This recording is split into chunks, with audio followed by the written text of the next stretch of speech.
అమలాపురానికి ఒక విశేషం. మీ లలిత జ్యువెలరీ అమలాపురానికి వచ్చేసింది. డిసెంబర్ 16న బ్రహ్మాండమైన ప్రారంభోత్సవం. లలిత జ్యువెలరీ. ఇప్పుడు ఎవరికి ఊరికే రావు. ఆయన యుద్ధం బాగా చేస్తున్నాడు, మనం బాగా రాయకుంటే వేస్ట్ కదా. ఆ క్రమంలో చేసిందే ఈ 3 రంగుల జెండా సాంగ్. అది ఒక్కసారి వినాలనుకుంటున్నాను మీ గొంతు నుంచి మళ్ళీ ఆ పాట. ఎక్కడ పోయినా అదే సాంగ్ అడుగుతున్నారు. ఇక్కడ రోడ్డు మీద అవుపించిన అన్న 3 రంగుల జెండా అంటున్నారు. అవును. 3 రంగుల జెండా బట్టి సింగమోలే కదిలినాడు, అగ్గరో కాంగ్రెస్ సూర్యుడు మరేవంతన్నో నిగ్గదీసి అడిగే మునగాడు, వీడు భూమునవానైతాడు, బీద సాదల ధైర్యం వీడు, దొంగ దొరల భరతం పడతాడు, మన రేవంతన్న పేద ఇంటికి పండుగ తెస్తాడు. సోనియమ్మ దివెనతోని రాహులన్నో సైనికుడై పెద్ద కొడుకై యుద్ధం జయ సిద్ధమాయే, రేవంతన్న 3 రంగుల జెండా బట్టి సింగమోలే కదిలినాడు, అగ్గరో కాంగ్రెస్ సూర్యుడు మా రేవంతన్న దొంగ దొరను తరిమే వీరుడు. ఇది పల్లవి ఎట్లుంటది? అంతేనా? ఇంకైనా పాడతారా? చాలా ఆల్రెడీ అందరు యూట్యూబ్ లో అందరు ఇంటనే ఉన్నారు కదా. గట్ మీరు పాడుతూ ఉంటే చూడాలనిపిస్తూనే ఉంది మాకు. ఒక్కొక్క లైన్ ఒక్కో తీరి ఉంటుంది ఇక్కడ. దాడులెన్ని జరిగిన గాని దడవలేదు రేవంతన్న, గంతగంత ఎత్తుకు ఎదిగాడు, అసలాట మొదలు నేడే అన్నాడు, ఒక్కనాడు ఊకోలేదు, ఒక్కడయ్యి కొట్లాడాడు, అందుకే పెద్ద నాయకుడయ్యాడు, అన్న అందరి బంధువుల ఎదిగాడో, అమరవీరుల త్యాగం చూసి అమ్మ సోనియ చలువతోటి వచ్చినో మన తెలంగాణ రక్షణే జయమంటున్నాడో, 3 రంగుల జెండా బట్టి సింగమోలే కదిలినాడు, అగ్గరో కాంగ్రెస్ సూర్యుడు మా రేవంతన్న దొంగ దొరను తరిమే వీరుడు, వీడు భూముల వానైతాడు, బీద సాదల ధైర్యం వీడు. ఎంత అద్భుతంగా ఉంది బాగా మీ force వాయిస్. ఉంది. చాలా నిలబడ్డట్టుగా ఫోర్స్. ఉంటుంది. అంటే యుద్ధానికి సిద్ధం అన్నట్టు. అంటే ఆ పాట దాడి పెట్టుకొని చేస్తున్నట్టు. కార్యకర్తలకు ఉత్సాహంగా ఉండాలంటే ఏదో ఒక పాట ఉండాలి. మనం చూస్తే ఇప్పుడు గతంలో వచ్చిన ఎలక్షన్ సాంగ్స్ అన్నిటికీ భిన్నంగా ఉంటుంది ఈ ట్యూన్ గానీ ఈ పాట గానీ. అది ఒక పెద్ద సినిమాల కనుక హీరో బ్యాక్గ్రౌండ్ సాంగ్ వస్తున్నట్టు వస్తుంటది. ఈ హీరో ఎలివేషన్ లో బ్యాక్గ్రౌండ్ సాంగ్ గమనిస్తే అన్ని పాటలు, ఎలక్షన్ పాటలు అన్ని కూడా మన పల్లె ట్యూన్లలో తెలంగాణ బాణీలలో ఉంటాయి. ఇది ఎక్కడ తెలంగాణ బాణీలలో ఉండదు. ఇది సక్సెస్ కదే. ఆ పాట కన్నా ముందు శివుడు శంఖం ఉంటది. ఆ శంఖమే ఒక 10-20 సెకండ్స్ ఉంటది.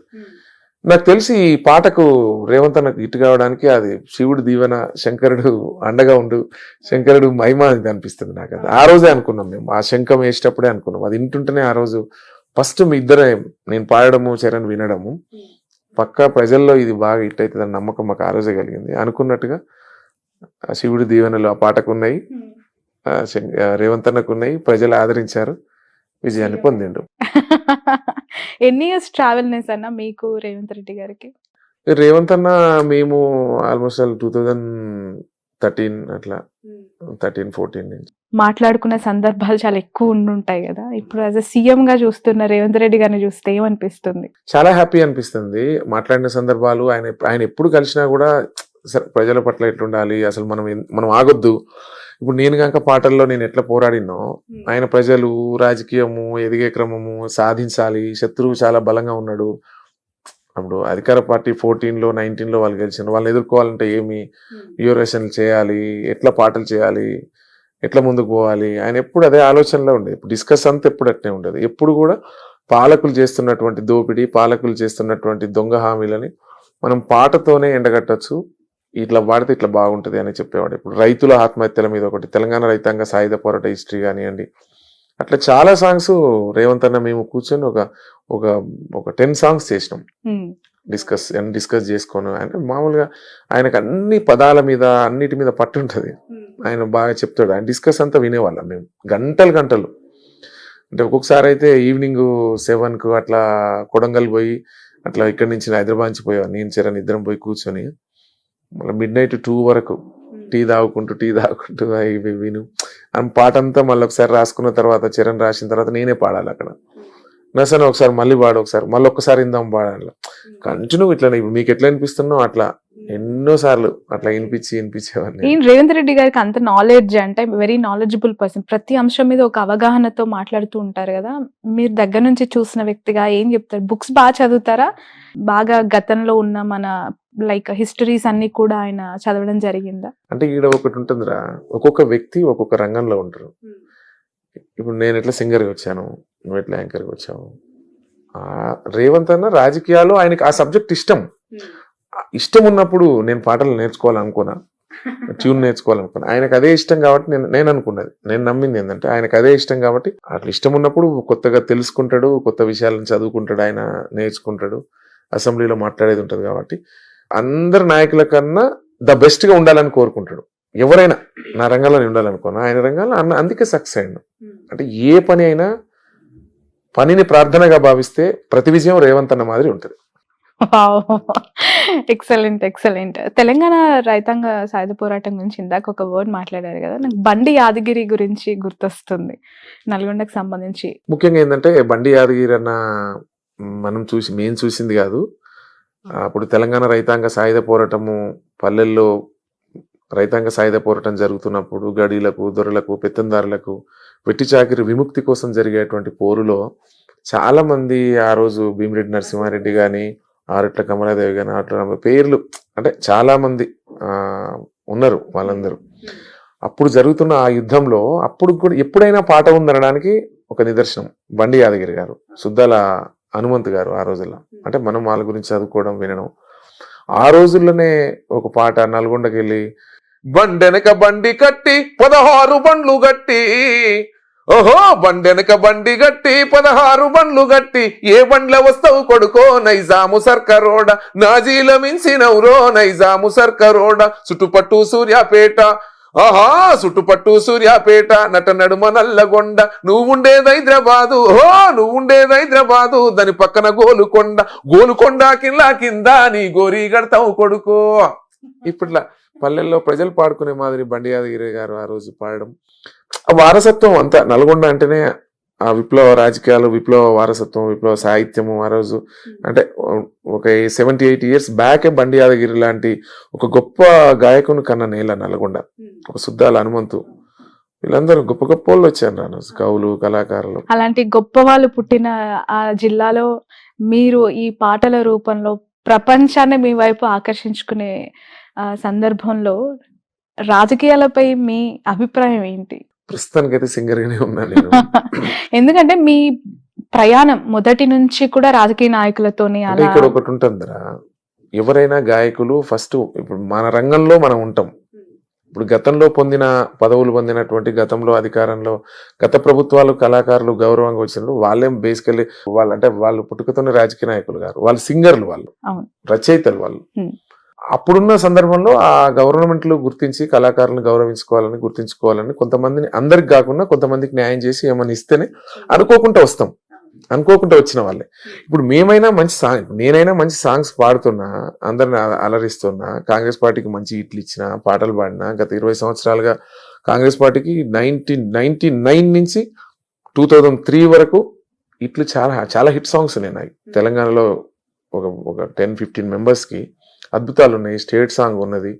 వైఎస్ రాజశేఖర్ గారి సమక్షంలో ఆ రోజు కాంగ్రెస్ పార్టీ 100 ఏళ్ల చరిత్ర గలదమ్మ మన కాంగ్రెస్ పార్టీ, అప్పుడు కూడా చరణ్తో రాపిచ్చి నేను ఈ సాంగ్ చేసినది. పెద్ద అన్ని ఇట్లున్నాయి. ఎవరన్నా మనం కావాలనుకుని కళాకారులుగా వీళ్ళని ఎప్పుడు సాంగ్స్ పాడుతున్నారు కదా, ఏదైనా గుర్తిద్దామని, గౌరవిద్దామని మనకి ఏదైనా అవకాశం ఇస్తే తప్పకుండా స్వీకరిస్తా. అంతేగాని నేను ఫుల్ టైం ఇప్పుడు నేను రాజకీయ నాయకుని కాలేను కదరా, ఎవరైనా చేస్తే అవుతామని. ప్రయాణం ఏ రకంగా ఉన్నా కూడా పార్టీ గెలుపు, ఓటమి ఇవన్నీ పక్కన పెడితే కాంగ్రెస్ పార్టీ యొక్క పాట మాత్రం నర్సననే.